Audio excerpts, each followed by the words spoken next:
She's lying, Dad. She's always hated me. Those words slithered out of her mouth with a smirk sharp enough to cut glass.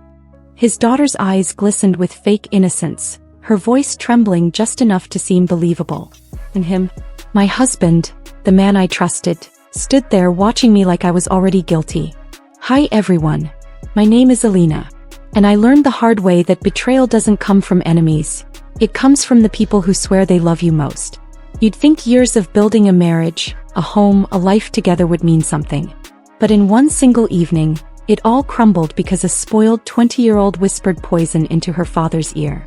I remember that night in shards like broken glass. The living room light too bright, the silence too heavy, his face too cold. Alina, just pack your things. I can't do this anymore. His voice didn't shake. Mine did. What are you saying?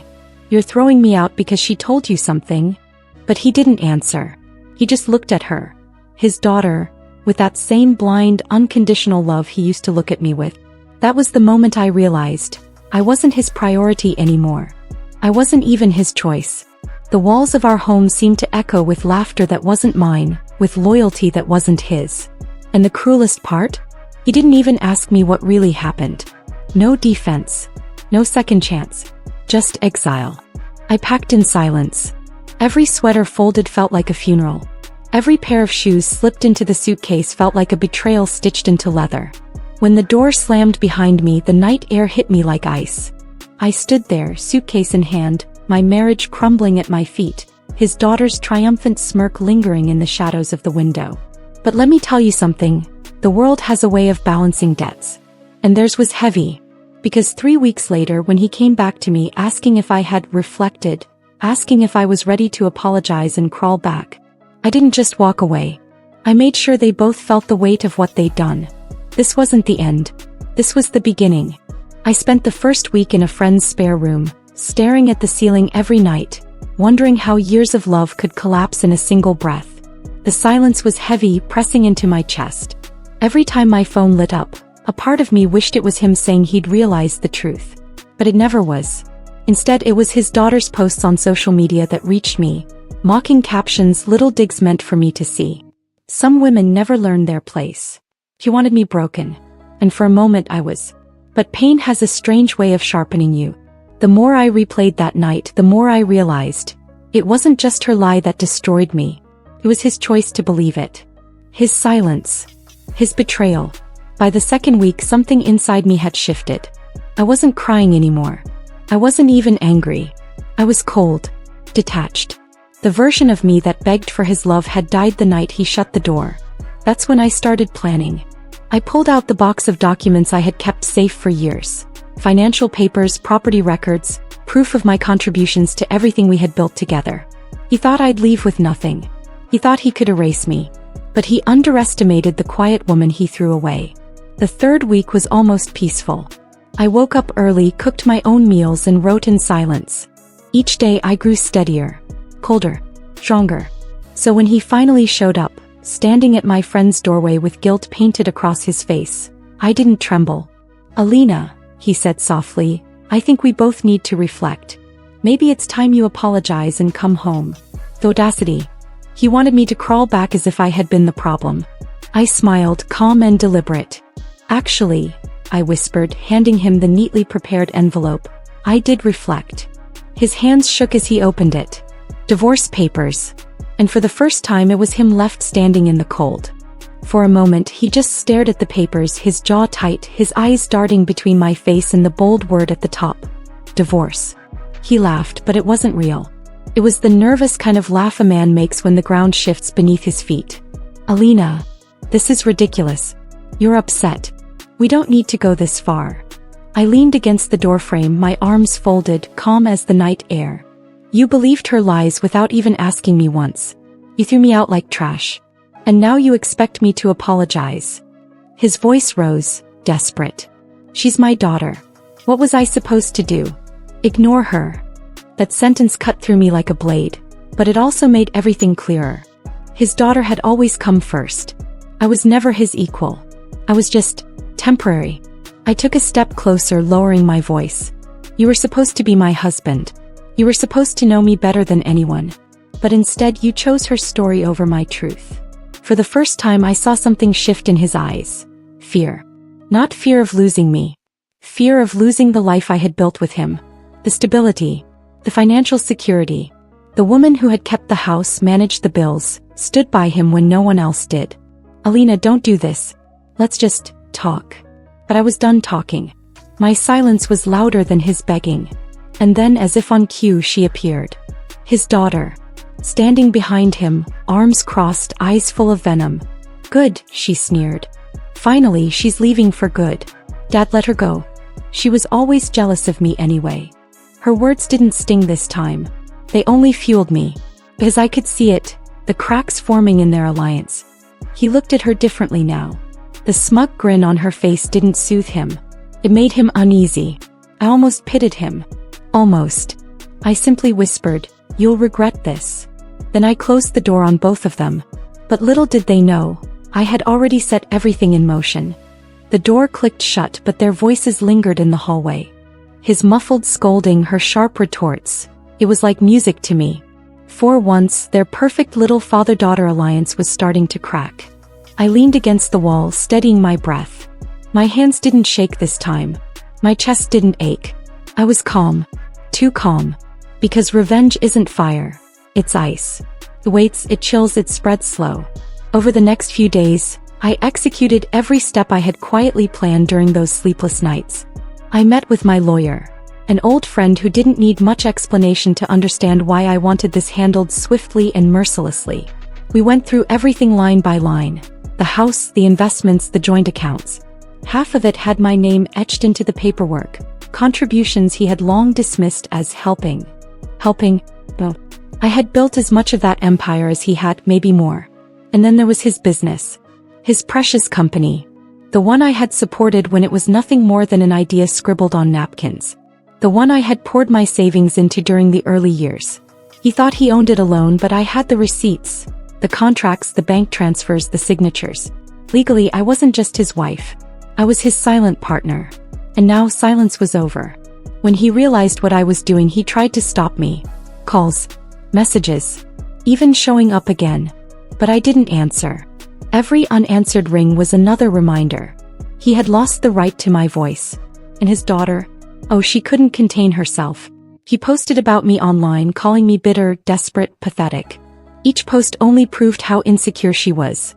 Each word she spat only showed me that the real war hadn't even begun.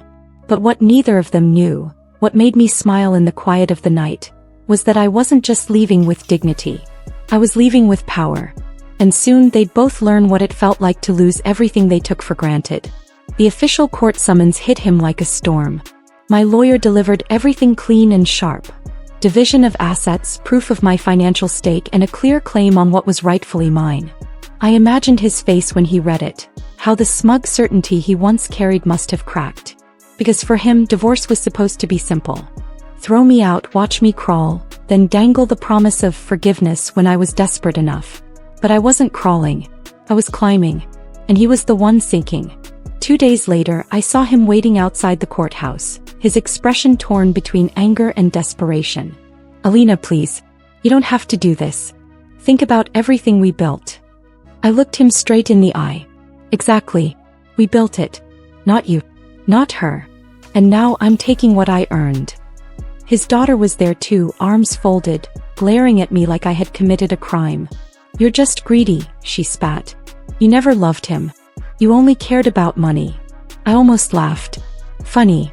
I'm not the one who lied to ruin a marriage. She lunged forward, but he held her back, his voice low and frantic.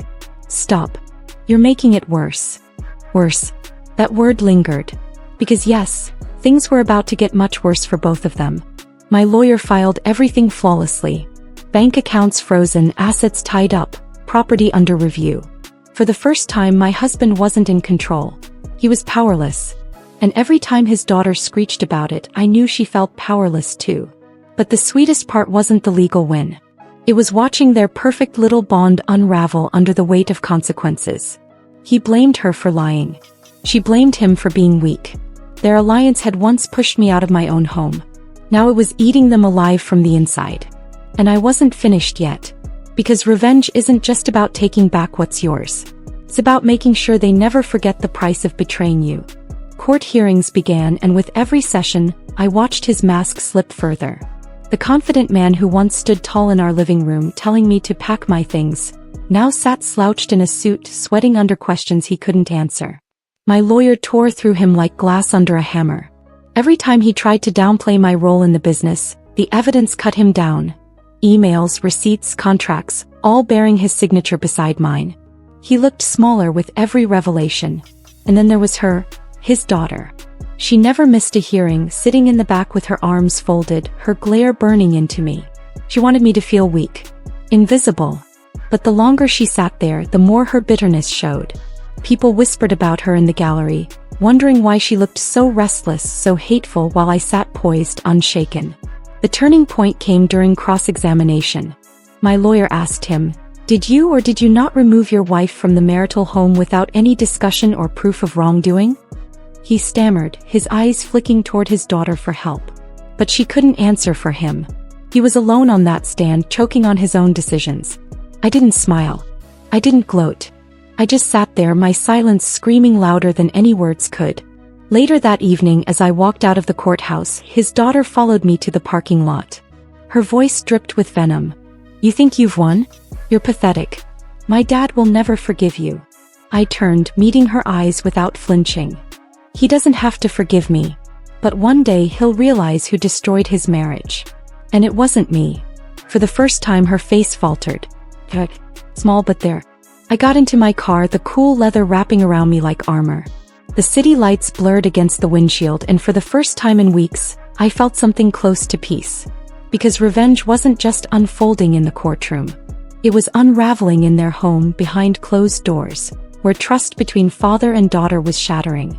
And I hadn't even delivered the final blow yet. The cracks widened faster than I expected. Word reached me through mutual friends.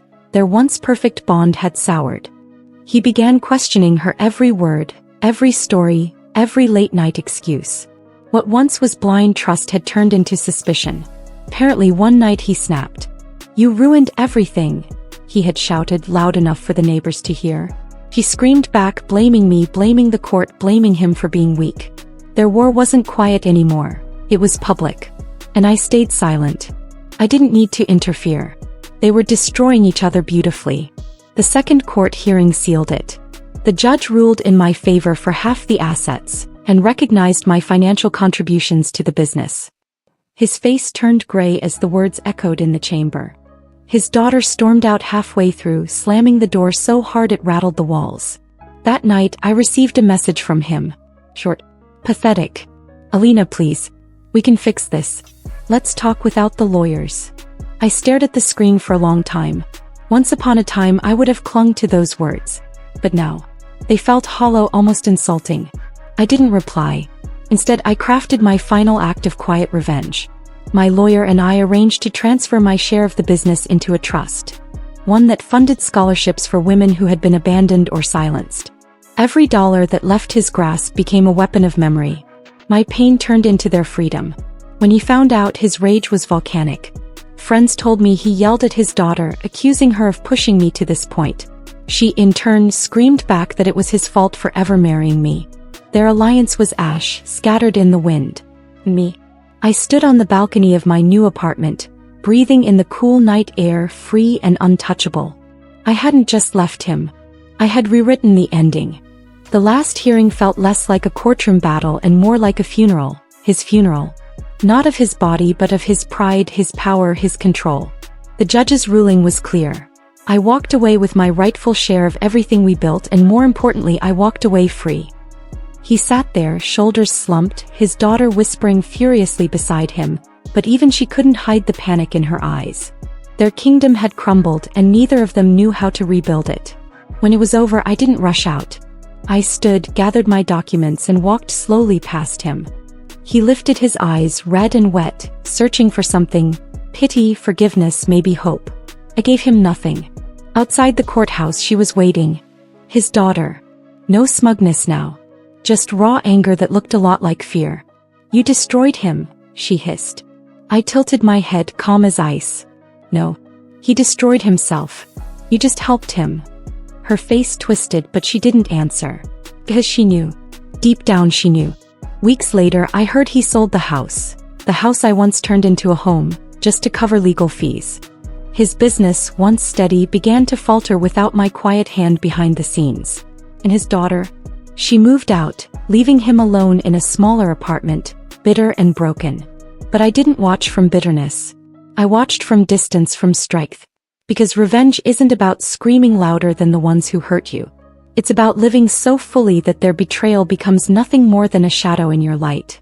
And as I signed the final papers, the clerk slid them across the desk with a polite smile. "It's finalized," she said. I traced my finger over the ink, closed the folder, and whispered to myself,